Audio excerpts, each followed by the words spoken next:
kembali lagi di Hijab Travelers episode 15. Saya masih belum bisa ngajak teman-teman untuk traveling virtual lagi menjelajahi Wakatobi karena cuaca di sini masih kurang bersahabat. Jadi memasuki musim barat, cuaca susah ditebak. Kadang pagi cerah, terus siang tiba-tiba mendung lalu hujan.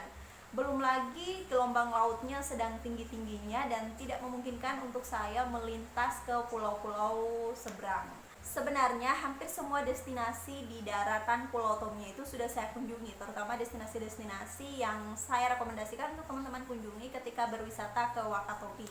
Dan harusnya di Hijab Travelers episode selanjutnya saya sudah lintas ke pulau-pulau kecil yang juga menjadi tujuan wisata atau ketiga pulau besar lainnya yaitu Wangi-Wangi, Kaledupa, dan Binongko. Namun sekali lagi karena cuaca kurang bersahabat sehingga tidak memungkinkan bagi saya untuk melintas ke pulau-pulau seberang. Doakan semoga cuaca kembali kondusif dan saya bisa ngajak teman-teman untuk traveling virtual lagi. Seperti yang sudah saya katakan sebelumnya bahwa di episode Hijab Travelers ini saya bukan hanya akan mengajak teman-teman untuk traveling virtual, tapi saya juga akan sharing tentang info-info seputar dunia pariwisata. Dan di episode 15 kali ini saya akan berbagi tentang kabar pariwisata di masa pandemi. Kemarin saya iseng-iseng stalking Instagram Visit Wakatobi dan di situ saya menemukan kalender event 2020 yang diposting pada tanggal 15 Januari 2020 kemarin. Kalender event itu memuat rencana-rencana event yang akan dilaksanakan di tahun 2020. Dan di situ saya melihat hampir setiap bulan itu ada event dan kebanyakan eventnya adalah festival yang akan dilaksanakan di 4 pulau di Wakatobi yaitu Wangi-Wangi, Kaledupa, Tomia, dan Binongko. Lalu untuk menjawab rasa penasaran saya kemudian bertanya kepada teman-teman yang bekerja di Dinas Pariwisata Wakatobi terkait event-event ini. Apakah event-event ini terlaksana atau tidak? Karena menurut pengamatan saya di pulau saya sendiri tidak ada event pariwisata sama sekali.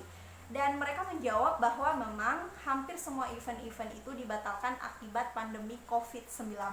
Dan setelah saya scroll up ke Instagramnya, di situ saya melihat selama 1 tahun ini yang diposting hanya sekitar 16 postingan dan itu memuat promosi-promosi tentang pariwisata Wakatobi. Jadi memang sangat sedikit sekali kegiatan pariwisata yang dilaksanakan selama masa pandemi ini.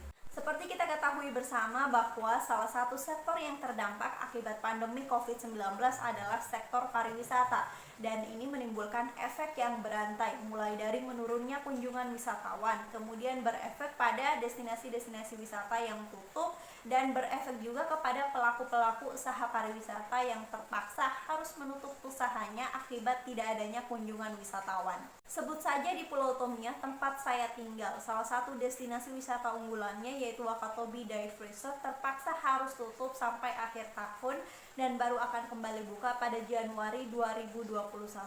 Itu artinya tidak ada kunjungan wisatawan sama sekali. Dan ketika saya bertanya kepada salah satu pengelola usaha tour and travel yang ada di Wakatobi, beliau menjawab bahwa memang setiap bulannya itu ada tamu tapi sangat sedikit sekali dan itu didominasi dari daerah sekitar Wakatobi saja seperti Kendari, Bau-Bau, dan Makassar. Selain itu sepi dari pengunjung. Harapannya semoga pandemi segera berlalu dan teman-teman bisa berkunjung dan bermain lagi ke Wakatobi. Wisatawan asing juga bisa kembali melakukan diving atau snorkeling di Wakatobi. Destinasi-destinasi di Wakatobi kembali buka lagi dan event-event yang tertunda di tahun 2020 kembali dilaksanakan di tahun 2021.